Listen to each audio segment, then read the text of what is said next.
Good afternoon, everybody. Good afternoon, Manuela. Good afternoon, Letitia. I hope we're doing well. I apologize a little bit. I'm in a bit of a loud place. Yeah, typical Uganda power went about an hour to this call, so I had to find another place to work.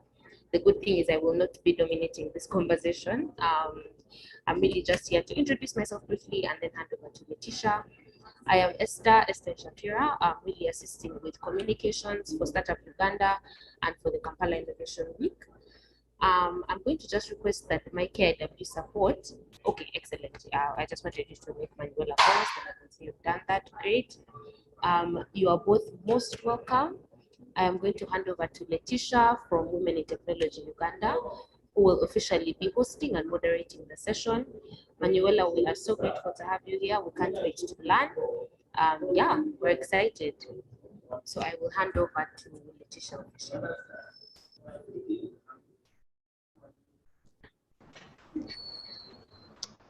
Good afternoon, everyone.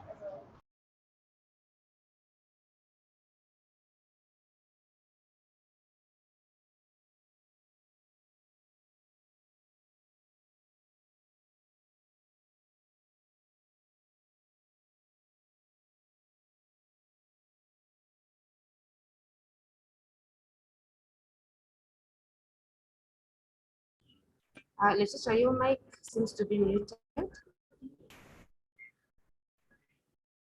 Am I being heard, team?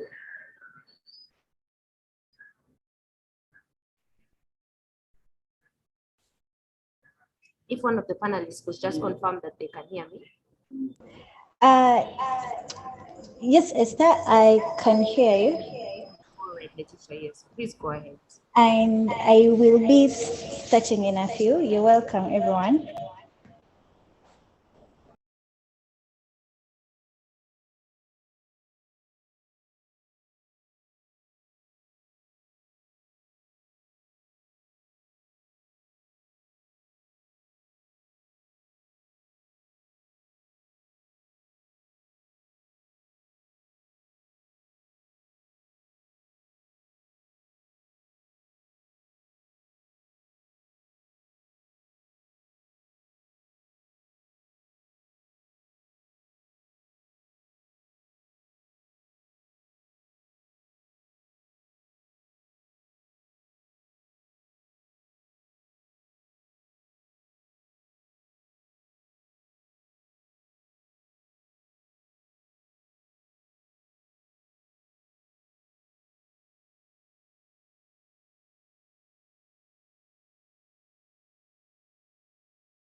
I am so sorry about that.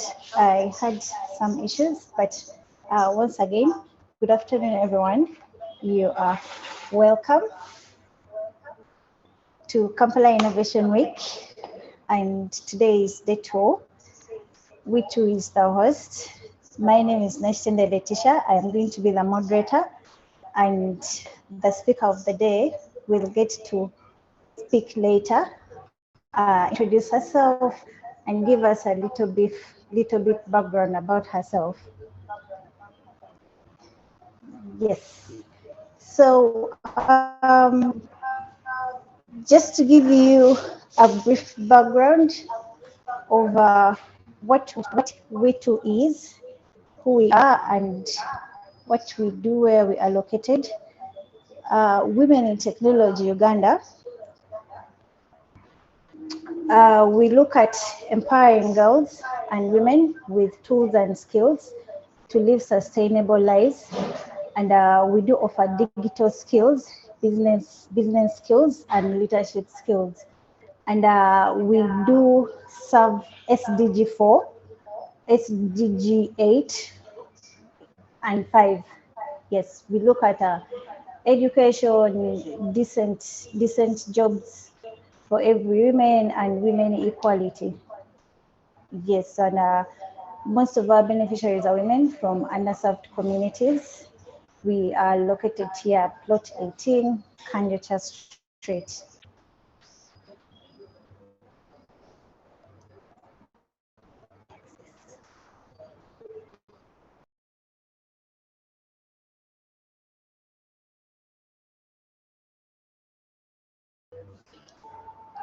So we have been part of Startup Uganda from the start. It is coming to, if I'm not mistaken, 3 years now, 3 to 4 years now. And we've been working together in the ecosystem.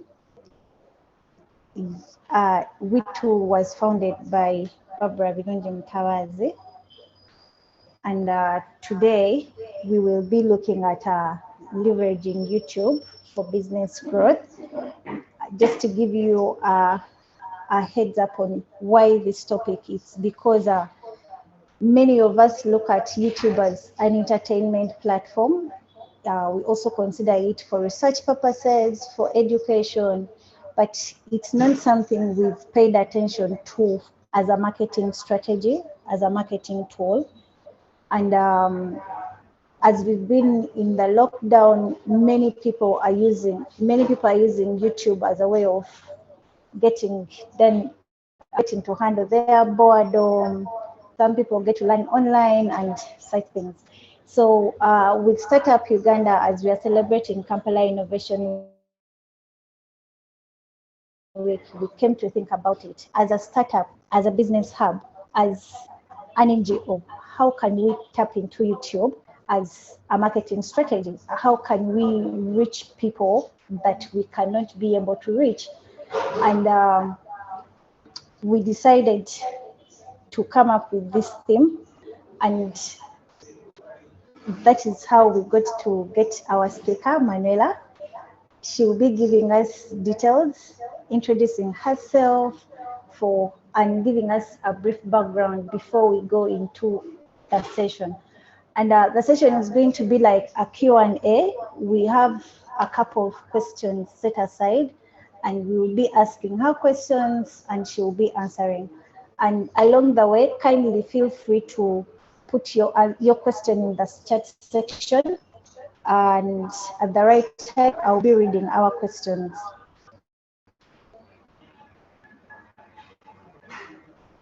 All right.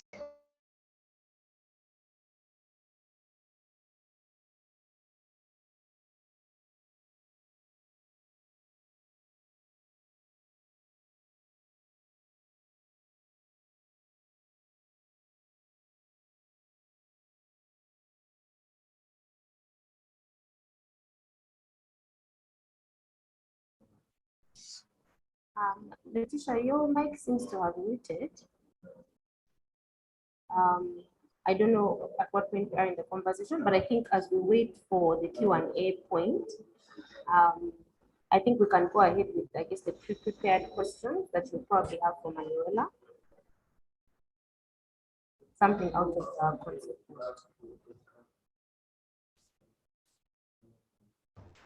Hello, can you hear me? Yes. Okay. My internet is a bit annoying, but technical issues, despite the fact you prepare, but it keeps on happening.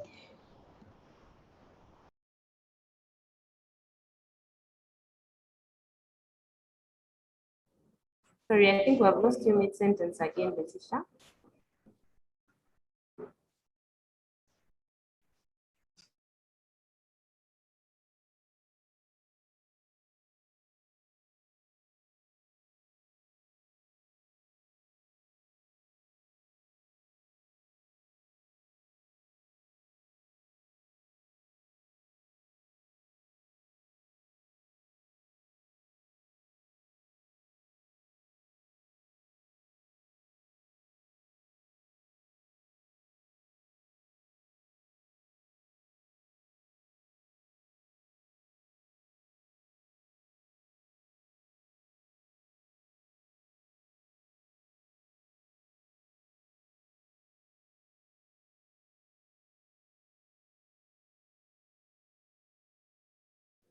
All right. Letitia, I'm not sure whether we still have you or not, but I think, Manuela, if you could just perhaps maybe go ahead and introduce yourself, and then we can officially start with a few questions. I'm hoping that Letitia will be able to join again soon.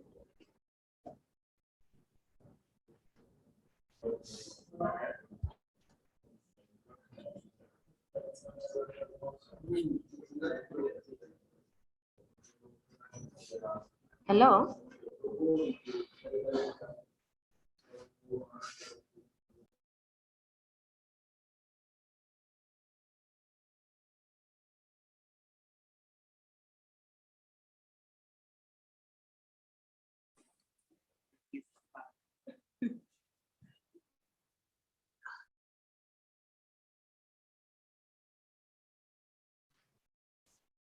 Yes, Manuela, please go ahead. You can introduce yourself. Hi, how are you doing? Yes. Excellent, excellent. How are you? I'm okay. I hope you can Yes. see me.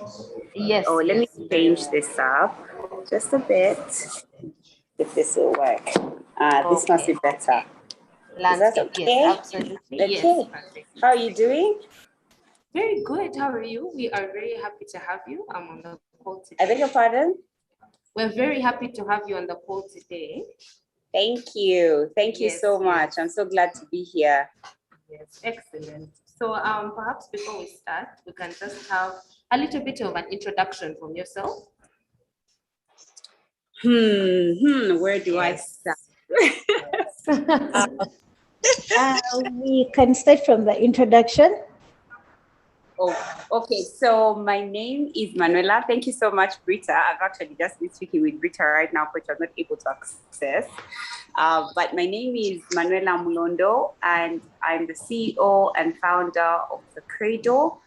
I'm also the president of the Early Years Foundation, and I'm also the co-founder and creator of Bump Love Uganda, which is a TV and web series. Every day I wake up to meet the needs of mothers who are trying to balance this thing called work and life.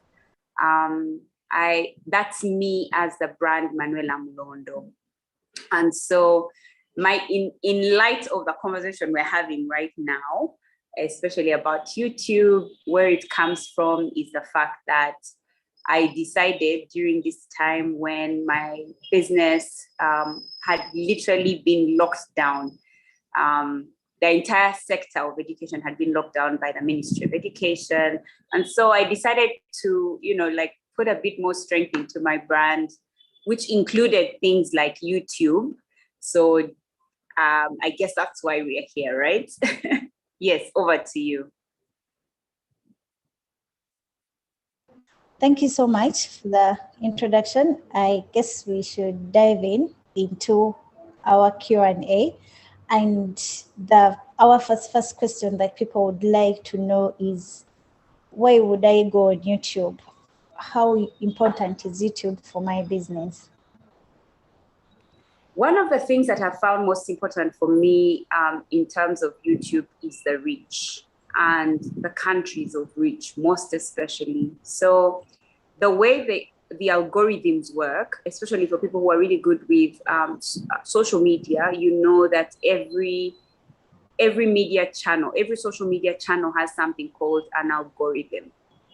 And an algorithm is essentially, in layman's terms, because I'm not very technological or stuff like that, in layman terms, the algorithm essentially plans out what kind of information you receive as a recipient on the other side of the phone or on the other side of the tablet. So the thing about the YouTube algorithm is it's unlike other social media networks. So say, for example, Facebook, a lot of the content is geared towards Ugandan content. So when you go on Facebook, you'll most likely see a lot of your friends, okay? So you'll see your schoolmates, you'll see people in business, depending on what your search history has been, you'll see people in line with what you've been searching in the past. So and those are people who are in Uganda, geographically located. So I feel like the Facebook and Instagram algorithm are very geographically inclined. However, YouTube, on the other hand, is very topically inclined. So if you search a particular topic, it will give you, it will show you, because it's a search engine, it will give you feedback, or it will give you content with people in Guatemala, people in India, people in US, people in UAE who have done the same topic. So if you search how to make money online, there's someone in the US who has done a video like that, and so they'll show them to you. There's somebody in India who has done it, so they'll show you that person. There's somebody in, I don't know, maybe Kenya who has done it, so you'll see it.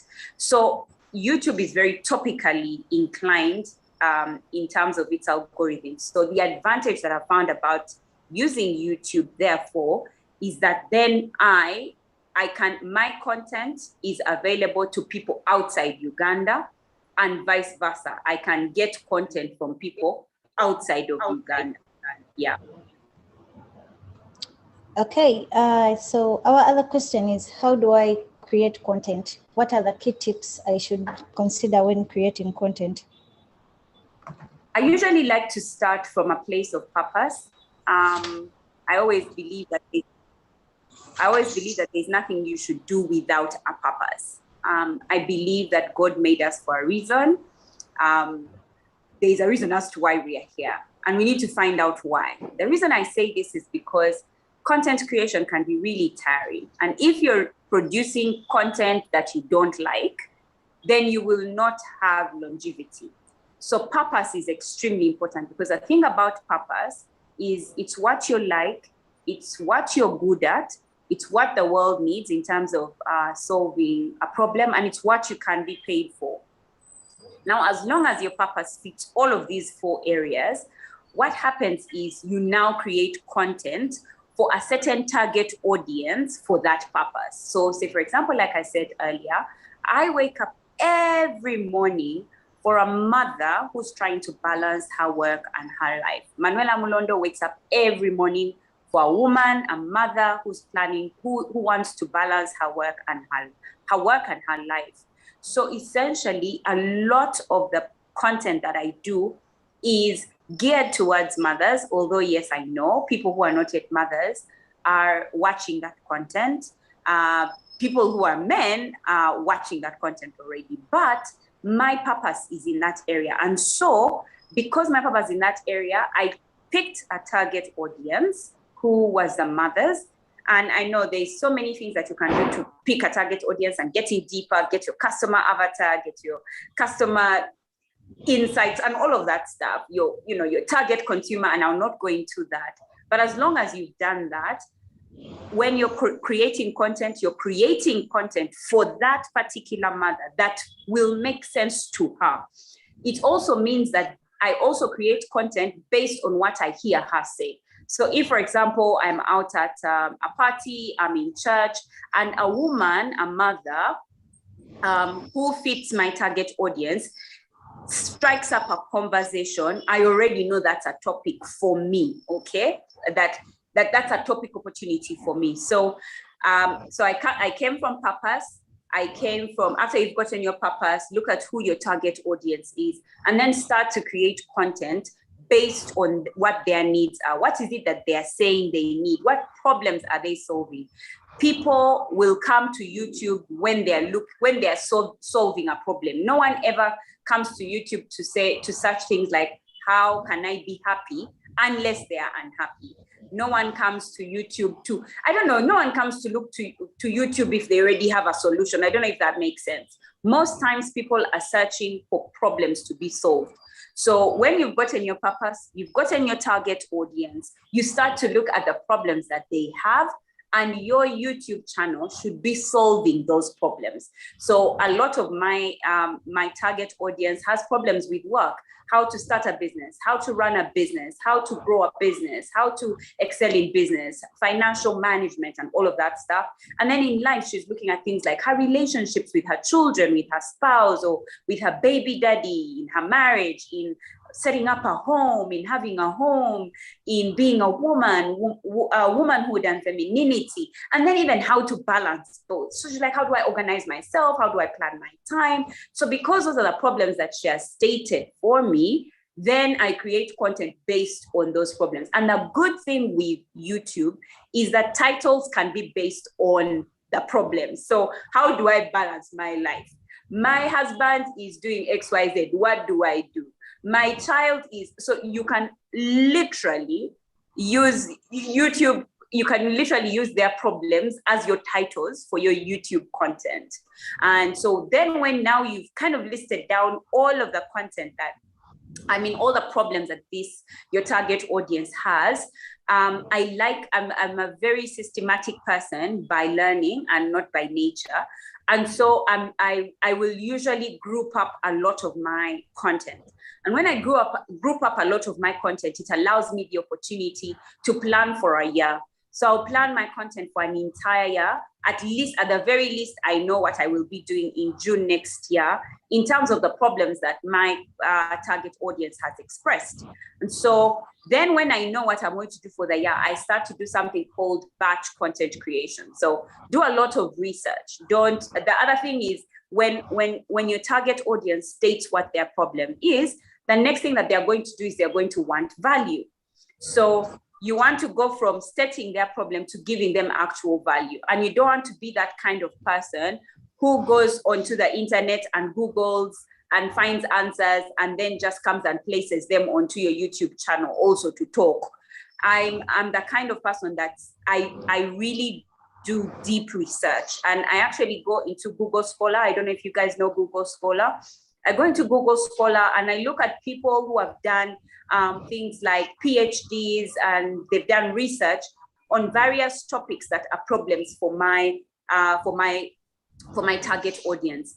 I kind of write all the solutions that they've given me for this particular problem, and then I usually then in my next step after research, I try it out myself. I try it out myself because I want to speak from experience. I want to speak from experience because after solving your target consumers' problems, or at least approaching their problems, and then at the next point giving them value in an attempt to give them value, you want to give them authenticity because they can see right through you. I don't know if you guys have gone to a YouTube channel and you feel a certain way about someone. It's because they've not been authentic and true to themselves. And I also find that the importance for me of being authentic and true to myself is that then the target, even in the target audience, the people that will absolutely love you and there are those that will not. The importance for me of being completely true and honest and authentic with myself is then only those who are for me can be for me, and they will attract other people who are exactly like them, because the last thing you need is to have people who are not for you following you on your YouTube and so your numbers look really big, but they're depressing you with things like their horrible comments about your content, about you as a person, and yet you've put yourself out there for them. So I'm very big on being extremely authentic so that I can only attract those who are attracted to me. Like, it's kind of like we have to be attracted to each other, so that I know that those people will stay, but also more importantly, they will give me the next content for my next video. So, and then after you found out the content that you want, I next do a lot of scripting, and then I batch shoot my content. So I don't shoot content every week. I shoot content once a month that goes throughout the entire month. So that's what I would say under creating content. But also maybe an additional thing that I would say is that when you look at YouTube, there's various types of content to bring forth. So there's videos, There's shorts, which are like reels. There's text, which is kind of like Facebook, and then there's pictures like Instagram. So you can actually put up pictures on YouTube. You can put up just text. You can put up videos, and you can put up shorts, which are like reels. So it's also important that you plan for that content. Plan which content is going to be text, which content is going to be a picture, which content is going to be a video, which content is going to be a reel. I'd most probably advise that since you've planned out your content and you already know what you're going to do, if you've used a topical issue, for example, maybe this month I'm doing habits to take into 2020, this particular week, I'm doing habits to take into 2021. So it would be good if you did a shorts that's about habits, and then you did some text, 5 texts for the 5 days in a week to cover habits, to include some pictures and images, so that your content is fully developed for that particular platform that you're on. Over to you, Letitia. Okay, someone would like to know, how do I make money? So there's 2 ways of making money. There's organic making of money. So YouTube has, when you reach a certain number of followers, I think it's about 1,000 followers, and you have 400,000 YouTube watch hours, you're able to monetize your channel. So you can get to 1,000 subscribers, but not have 400,000 hours of watch time. So you have to make sure you have both. So you can get the one. For me in particular, I first got the subscribers way before I got the 400,000 watch hours. Some other people get the watch hours way before they get the 1,000 subscribers. So the day that they're too much, YouTube will send you a message and tell you that you can monetize your channel. Now, when you monetize your channel, depending on the number of people that like, the number of people that watch in a certain duration of time, and how they're reacting towards your content, YouTube will pay you a certain amount of money. Now, to be honest, I only became really serious with YouTube this year. And so I'm still kind of trying to work my way around it. Sometimes you'll find that the money is going up, then sometimes you'll find it's going down, then it's going up, then it's going down, depending on how people have reacted to your video. So it's extremely important to look at your video, look at its analytics, see what people are commenting, what is it that they liked the most and what is it that they didn't like. I realized that I made way more money when I did things like vlogs, which I was actually using my phone to record. And I remember doing vlogs during the lockdown. And I was just like, oh, it would be fun. I was kind of bored, and I was like, oh, let me do some vlogs. And then I did vlogs, and it was amazing what they did for my channel. But anyway, life happened and I couldn't do vlogs anymore. But just knowing, like now for me, knowing that vlogs are very important for my audience makes me plan out, okay, so what can I do to ensure that I can have vlogs for my audience, because they really, really, really worked for my audience. So know your videos, know their analytics, know what your target audience likes to watch from you. They might like you might like something, but then there's something in particular that they like from you. That's why purpose is extremely important, because my purpose is in line with my vlogs. So it's easy for me to do, it's possible for me to do. But imagine if I had positioned myself in a space which wasn't anything to do with my purpose, and then that's what my audience wants. I would be sick and tired of my YouTube channel. But now I'm just working our way through it, because the way my vlogs work, it looks like I need somebody to be following me around, which can't happen. They can't follow me to the bathroom and to wherever where I was doing all of this stuff. And vlogging goes all the way from midnight to midnight. So it's kind of hard to have somebody do that. But at least I'm thinking through it for my audience. So so after so that's one way that you can get paid by through YouTube. The second way, and which is the one that I advocate for 100%, is to use YouTube as an advertising portal for yourself. I personally social media as television. You're an entertainer, immediately you have a YouTube channel. So if you have a YouTube channel, you have a TV, you literally have a TV station. You are a TV station, literally. And people are coming to you to watch certain kind of content from you. So if they are there, if you look at a TV station, the one thing that a TV station has is advertising, okay? So if they have advertising, why aren't you advertising? And what might you advertise? Because YouTube is already using your entertainment to advertise. That's how you get money in the first area that I shared earlier. It's through advertisers advertising on your channel. But if you created a product, okay, it could be a digital product, it could be physical product, I don't know, it could, whatever product it might be, your YouTube channel is an opportunity for you to advertise how the product works. So if you look at my channel, the truth is a lot of the time I'm selling my own products, because I'm like, if YouTube is using me to advertise, why aren't I using myself to advertise for my own products? Because for YouTube, I will get a commission off of the people that advertise on YouTube or on my channel through YouTube. And yet for when I produce my own product, then I will get money straight up, like it's straight up my money. It's not commission. So if you have a boutique, wear the clothes that you sell in your boutique, and in your YouTube channel, tell us that your look can be got from your shop. If you are a mother that has baby products, do maybe product reviews of the products that you have. If you do hair and skin and whatever, all of that stuff, now create products, create products for sale. Because as long as you're solving people's problems, they are willing to buy. So as long as, if they're willing to watch your channel, it means they're also willing to buy from you.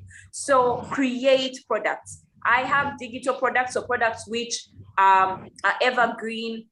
You just download the product, it's sent to your email, and you have the product. And now this is a product I created once that I will never, ever have to create again. I don't have to import.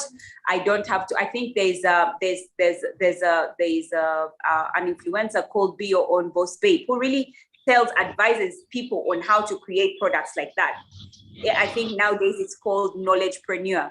You have a certain knowledge, you create it into a product, a digital product, and then you sell the product. Or it could be physical products, or it could be a service like coaching or counseling. So create a product or create a service that you can sell off of your YouTube. And that's the second. The third is influencership and ambassadorship. Because many companies are looking for avenues to do their advertising, when you have a certain number or a certain type of following, a certain kind of following in certain numbers, organizations are looking for people who are targeting the same target audience they are targeting, and that are providing entertainment or edutainment to that target audience and then paying them for it. So if you're a mother who has a YouTube channel and you have YouTube and you have products, if you get garner a certain following, there's so many companies, just Mallflix, Carsons, who are targeting the same person you're targeting. And because you are providing entertainment to that same target audience, they will want to pay you to communicate to that audience about them as a company. So those are the three ways you can make money off of YouTube. Okay, thank you so much. Someone is asking a question. Can I make money if I'm not a celebrity? Absolutely. You absolutely can make money without being a celebrity. However, I would say that the fact that you have people that are following you, you might not be a celebrity, but you are maybe a thought leader, or you're a leader. You don't have to be a celebrity for you to make money. All you have to do is have the numbers that are following you, because the truth is that's how you get paid. That's how you influence people. So many people I know are not necessarily celebrities, but they have a huge following. For example, Nyozi Prim, she's on Instagram. There's Lisa Kusima. I'm saying all of these names, and some of you might know them, some of you might not know them, because they are not necessarily celebrities, but they have huge followings. And apart from having huge followings, they have huge engagement. What you want is engagement. Engagement is extremely important. Engagement with your content. So even if you're not a celebrity, if you get a following and you're selling to them the right product that solves their problem, yes, you will make money. Okay, so that brings us to a question of how do I build subscribers when I am not a celebrity? Because some people believe that because you already have a brand, people will want to subscribe for you, but for a person not, Yeah.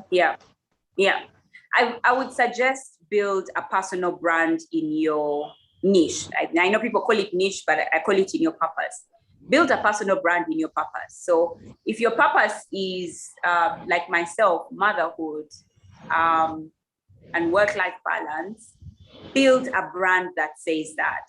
For a long time, maybe 2 to 3 years, all you'll ever talk about is your purpose. Build a brand around that. But also importantly, very importantly, enter spaces where there are people who are aligned with your brand, okay? So if I'm a mother and, for example, I'm not on Mom Life UG or maybe Mama Tendo, or, you know, if I'm not in those spaces, then I can't know what my target audience is up to. So position yourself, so build a personal brand so that people will know you for that purpose of yours. Then join spaces where there are people who are aligned with your purpose, or who also have where a lot of your target audience, where your target audience is. So you've built a brand, you've entered their spaces. Then 3, provide value. Guys, if you provide value, people will look for you. If you provide value, let me say that again, provide value, provide value. This is a space, it's like a doctor. You're like a doctor, okay? If you went to a doctor, you have a headache. You went to a doctor, you have a headache, they gave you medicine and it didn't go. What would happen? Would you go back to that doctor? I won't wait even for your answer. Absolutely not. So you've got to give them value that actually works. That's why you find that many times as content creators, we're asking questions like in our stories, because we want to know where people's minds are at so that we can reach them in those areas where they're at. So if I ask you, for example, I don't know, a general question like, would you give your child, would you put your child on a diet? People will say yes, no, they'll answer. And maybe if you ask them a question and why, and then they answer the question already, that's a YouTube video idea for me. If I find that many moms are saying that they would put their child on a diet because their children are growing too fat, immediately I have a topic, child obesity, for my YouTube channel. So it's important that you know your purpose, you've built a personal brand around that purpose, you've entered the spaces where your target audience is, but also where people who are in line with your target audience is, and then you are providing value. Now, after you've provided value, the Bible says, I absolutely love the Bible because I think it's very applicable to our lives. The Bible says that is there anyone who has a candle and then puts it and lights it and then puts it under a table? No, you've got to put it at the top of a table. So if you're providing value and you've kept your YouTube channel to yourself, that's exactly where it will stay. It will stay with you. So it's important that you share and let people know about the value that you're providing. If Coca-Cola to date still advertises, what is your reason for not advertising? And yet everybody's drinking Coca-Cola. Actually, we are tired of it. We are drinking, but they're still advertising to date. Even a company like MTN, whose or Warid, whose SIM card you already have, is still advertising to you in your inbox. So if they can do that, that tells you what's going on. You also have to do the same thing. Because again, like I said, you're now a TV station. You're literally a TV station. You need to be advertising. You need to be letting people know of the products you have or the value that you're providing. And then lastly, change with the times, okay? People are always changing. I remember when I was very reluctant with maybe Instagram. I really loved Facebook. I was big on Facebook. And then I realized that a huge number of my mothers who were on Facebook before, when Facebook was closed, moved to Instagram. And so I was like, what? What are they doing on Instagram? Now I had to create content for Instagram. And then I had that a big, huge group of them were moving to YouTube. So I had to now change and also grow on my YouTube because I had mothers who are also on YouTube looking for information that I was providing on Instagram and Facebook, but they felt like it was not enough, like I was not saying enough. They wanted to hear more. And so I had to move from Facebook to Instagram and then even to YouTube. So be willing and flexible to change with your target audience because your target audience is always changing. New information is always coming to them. I mean, last year, a few years ago, if you told mothers that there was diapers, they would laugh at you. But now, that they could put their child in something like a panty, and if poop was there, they could then throw away the nappy.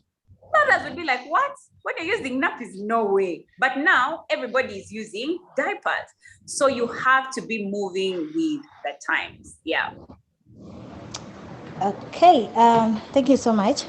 So someone is asking, aside creating content and uploading content, how can one get more views? And how can I scale my business? So to get more views, you've got to advertise. You've got to let people know. So put the link of your video on Facebook, put it on Instagram, maybe in your I think that on Instagram they call it your info box. Put the link to your YouTube channel. Put it on your status. Send it via WhatsApp to all your friends, to all your people. Let them know that your channel is up. Put it on your status. Advertise. For everybody who is asking, how can I get views? The answer is the same. You don't light a candle and put it under a table. You have to put it on the table. People have to know about your product. People have to know about, you have to know about your YouTube. If you have to, I have so many moms who've contacted me and said, hey, Manuela, I've started my YouTube channel, have a look at it and see the content. And I see the content and it's really useful. And I'll let my people, my followers know. So even get to a space where you can say, you can write to the influencer, the main influencer in your niche. So say, for example, if you're big on decor, you're able to write maybe to,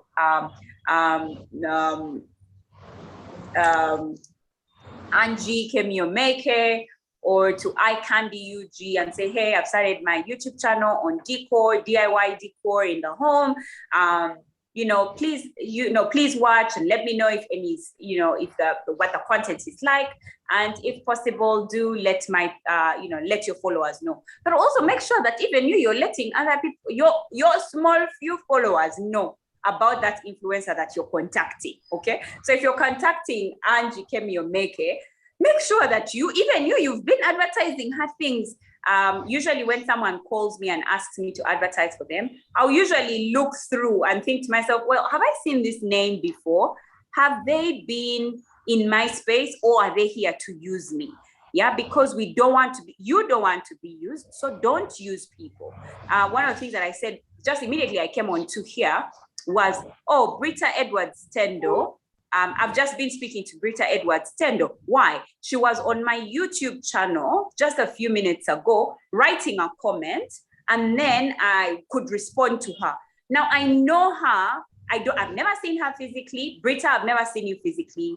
I don't know Britta. I probably pass her on the streets every day, but I know her name as a follower. Now, if she ever starts a company and says, hey, Manuela, I've started a YouTube channel or I've started a company, can you let me know, look through, let me know what you think of my content.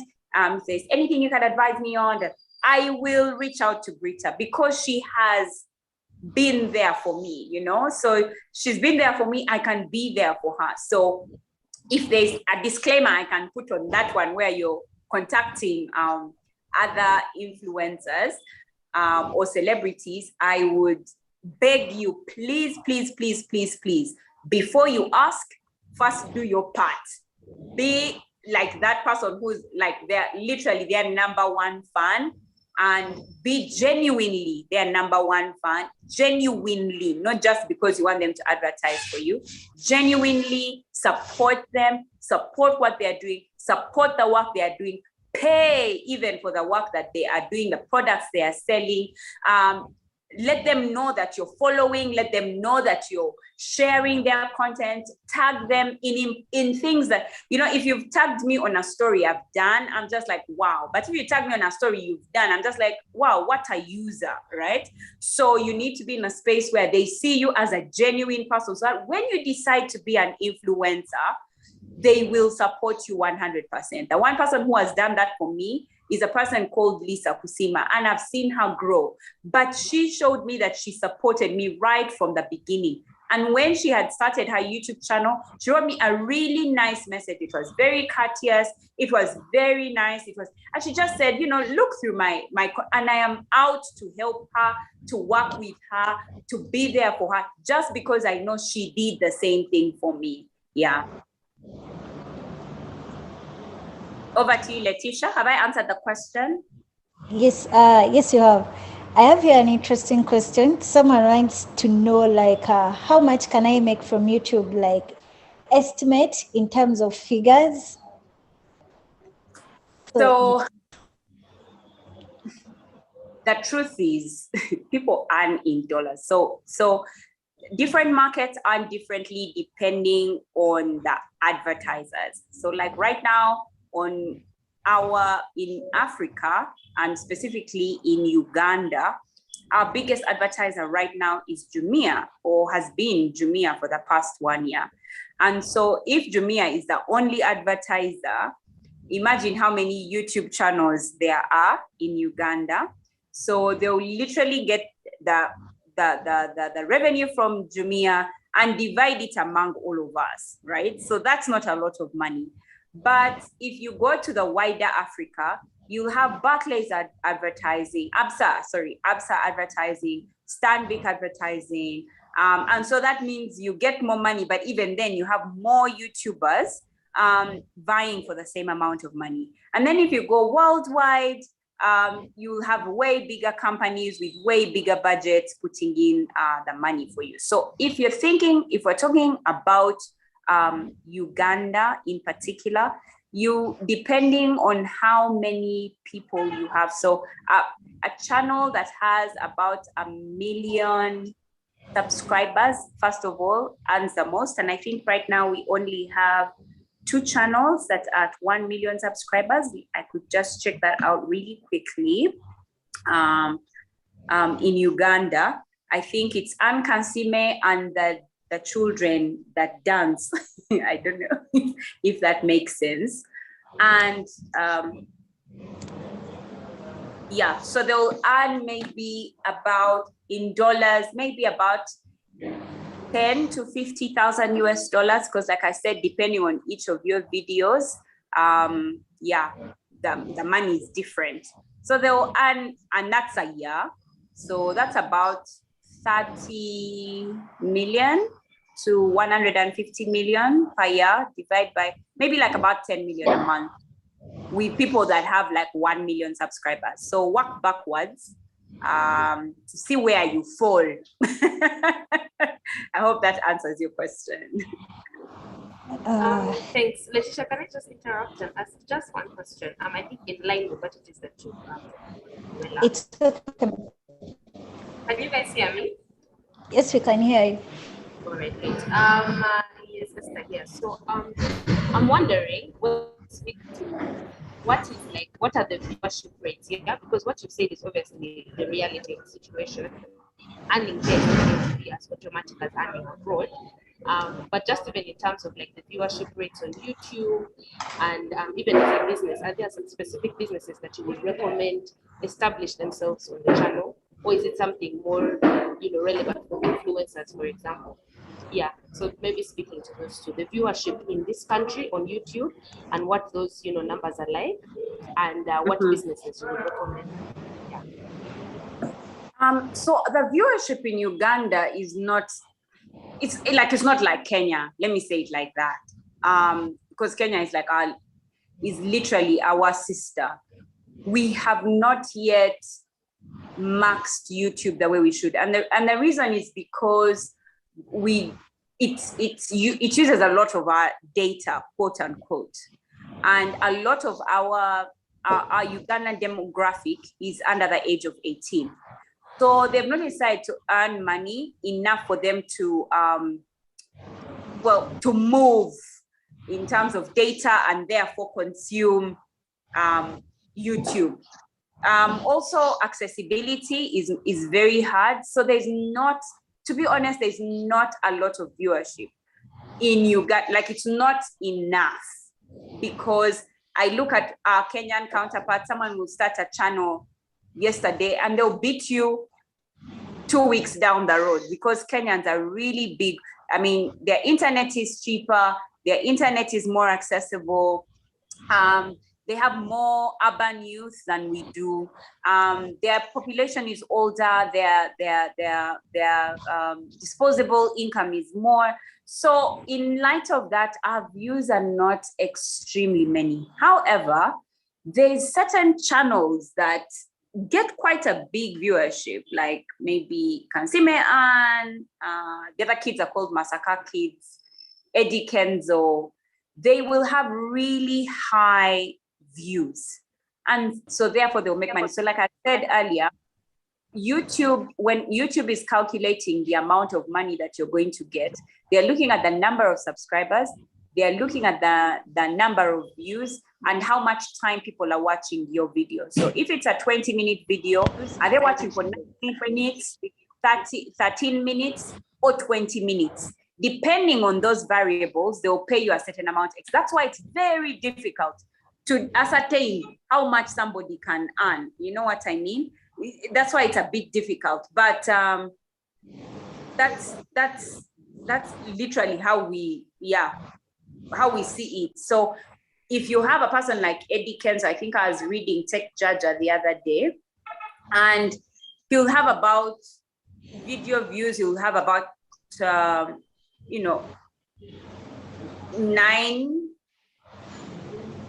million. No, is it 9? I need to see this. So he has about 1.1 subscribers. Okay, so let me get it actually. Estimated video views is 287 million. And he'll earn about 108 million a month. Okay, that's a person like Eddie Kenzo who's earning from YouTube. But then you have those of us of lower subscribers, the other side, who will earn much less. But the variables are those are the 3 variables. And so that's why it's very hard to tell how much somebody will earn. All of those are just estimates. Nobody knows except Eddie Kenzo and his banker. Yeah. And then what was the second question? You answered. Oh, Esther? Yes, no, thank you so much. The second one was really around, are there specific types of businesses that you would recommend establish themselves on YouTube? So I know for influencers it's fantastic, but are there other, if I do skincare, for example, or if I do, I don't know, education tools, are there, do you think it's something that works for all kinds of businesses, or does it favor particular ones? Yeah. So in Uganda, and I'll say it's because of Ugandans, because like I said, that thing about YouTube is it gives you access to other markets. However, if we started from Uganda, most people are really big on entertainment and gossip. That really does say a lot about us as a people. We're very big on entertainment and gossip and music. We're not very edutainment. So when you're in that sector, which me, I particularly am in, but I find it comfortable. I'm not about entertainment and music and gossip. That's just not who I am.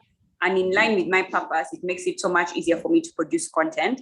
And in my mind, I'm like, okay, so if Ugandans won't consume my content, at least I know a Kenyan will, a Tanzanian will, a South African will, and somebody else from another market will be able to consume my content just because of the way YouTube is. However, on LinkedIn on Instagram, on Facebook, I really have to get a Ugandan because, like I said earlier, they are very geographically inclined in terms of their algorithm.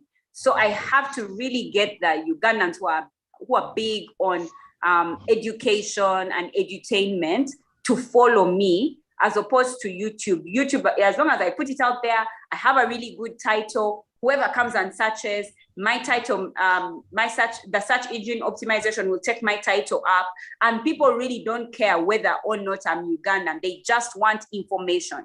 So that's the advantage I find with YouTube when it comes to that. So I would advise, for purposes of longevity and also for purposes of knowing that, well, right now our viewership is low on YouTube. But later, in a few years, in 5 to 10 years from now, Uganda's YouTube will blow up. So if that's the case, I would rather start building a brand now as opposed to trying to build it then when it will be too many. You want to be those people who they'll always consider, for lack of a better word, as legends in a certain area, and so they'll always come to you. So that's why I would say that I believe stay in the business that is in line with your purpose, because then you'll get comfortable, you'll become good with your content, you will research on it, you will enjoy the process. Because the thing about social media is it's extremely toxic. The last thing you need is to be in a toxic environment doing what you don't like. You'd rather be in a toxic environment where you're doing exactly what you like doing. And so toxicity doesn't kill you. You know what I mean? So stay in the business that you're doing, give people value, advertise what the value that you're giving to people, and give it time. Be consistent. It's not easy, but give it time.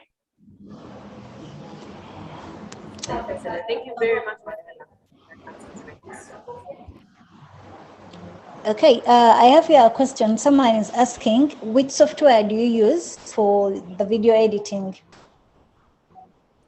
Great question. So I have two types of content. I have my talking heads. Talking heads are the ones where I sit and I just talk. I give information. Those ones, for that one, I use a company called Uribi Group. And so I have absolutely no idea what they use to edit my videos. That's one type of content. The second type of content in terms of video that I have is my vlogs. And I use my ordinary Samsung, I think it's a Samsung 20 Ultra, I guess. I use a Samsung 20 and I use its editing app, the video editing app on the phone itself. Nothing dramatic, to be honest. Maybe in the future, I'll think deeper into it. But for now, yeah, that's where I'm at. Okay, thank you for that. As we have a few minutes to leave, someone would like to know what are those major tips that I need to consider before going into YouTube for business. Major tips. Why do you put such big words like now, major, now, huh? You who likes to break things down. I'm like, oh, major, I have to pick the major tips. Then you can just give us tips and they have to be major. I'm looking for what I haven't shared already. I think for me, the tips that have really, really helped me is batch content creation. Create content in batches. We have a life, and life is to be lived, and you cannot live all of your life on social media. Because of how consuming social media can be, pick a few days in the month, pick a few days in the week when you create all of your content, schedule it and post it so that you can live the rest of your life. I have to always remind myself that content, social media is a whole other life from my real life. And yes, and I have to remember every day to live my physical life, because this is a life to be lived. As long as to be honest, when it comes to YouTube and business, maybe now my second tip is YouTube is work, okay? For us who are doing YouTube for business, YouTube is work. Do not be consumed by it.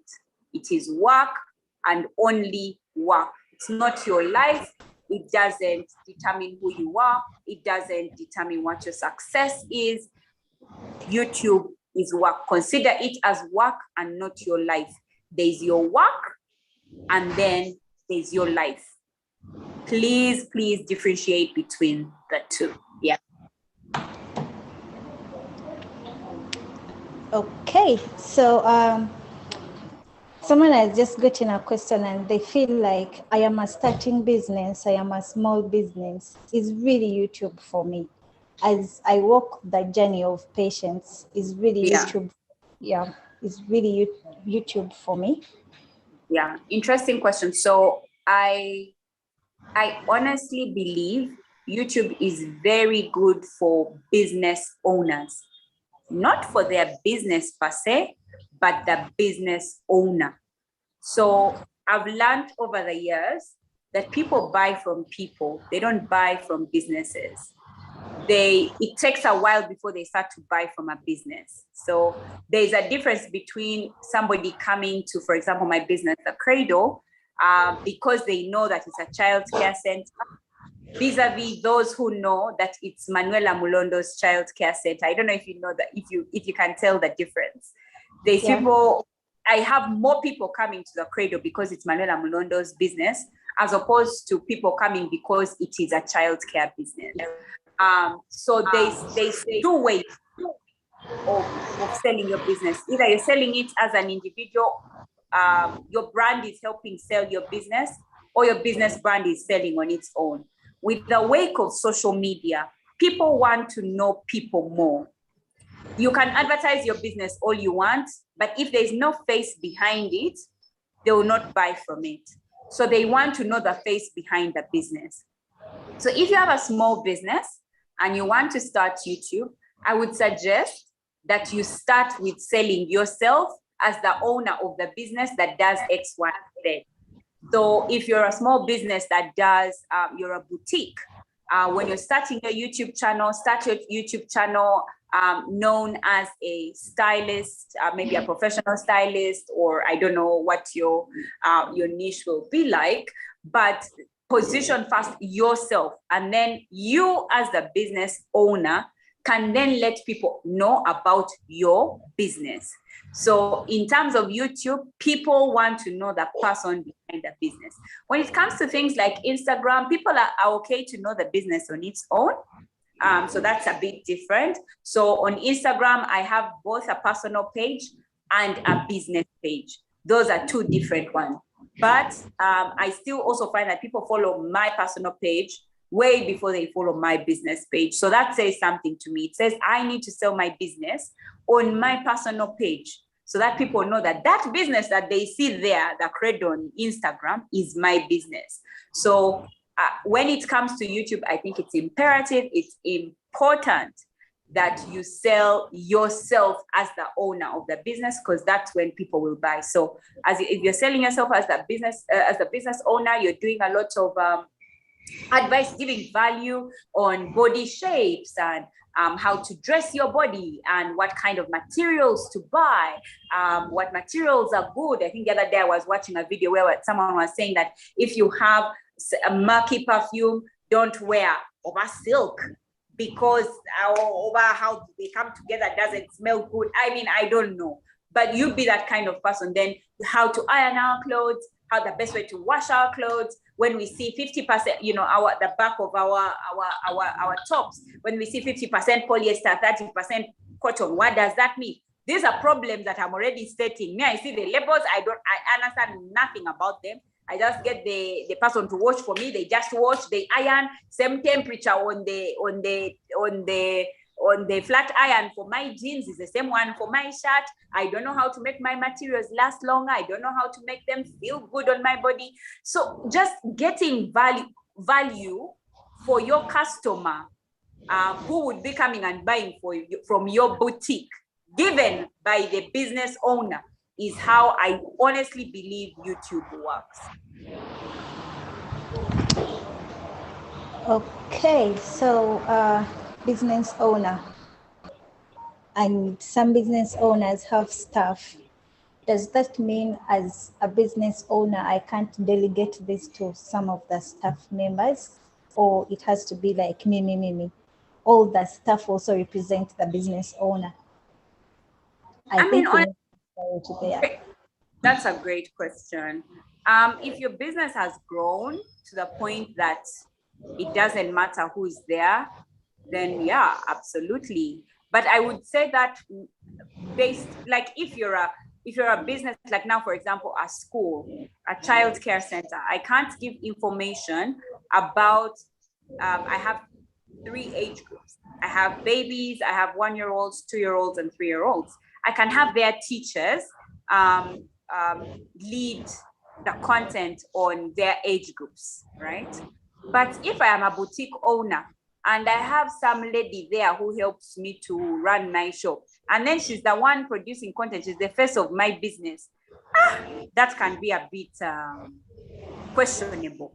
So also the thing about YouTube is then that the way workers here are in our country, employees here are in our country.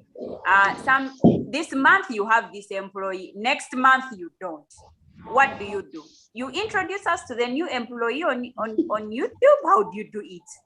We just know that the one person who will stay forever and ever in this business is you. Yeah. Like, no doubt. So I think it would be nice for you to first start with yourself, and then as your business grows bigger, and the need becomes bigger, and you're very sure that people will last with you for years, you're like as big as a bank, or as big as MTN, as big as, those companies that have employees last for 3 years. Absolutely, they can come in and do the content. But here where we are, where someone comes and works for 3 months and leaves, then after 6 months they leave, then 2 months they've disappeared, I would be very wary of that. They can create content for you that has nothing to do with their face.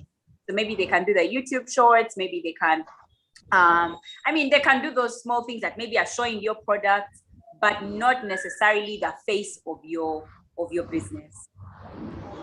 All right. Thank you for that clarity.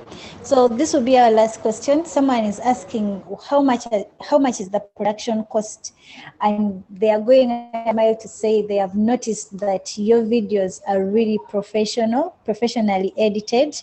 So they would like to know how much is the production cost. Oh, great question. So my production costs are quite interesting. My husband is into production. My 2 brothers are into production.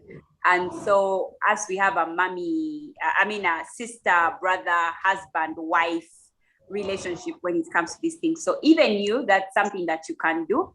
You can actually look into the people around you who are already producing content, or who are already in that field and are starting out, and you can work with them. However, if you would like to use Uribi Group, they will charge you 1 million per video. So yeah, FYI.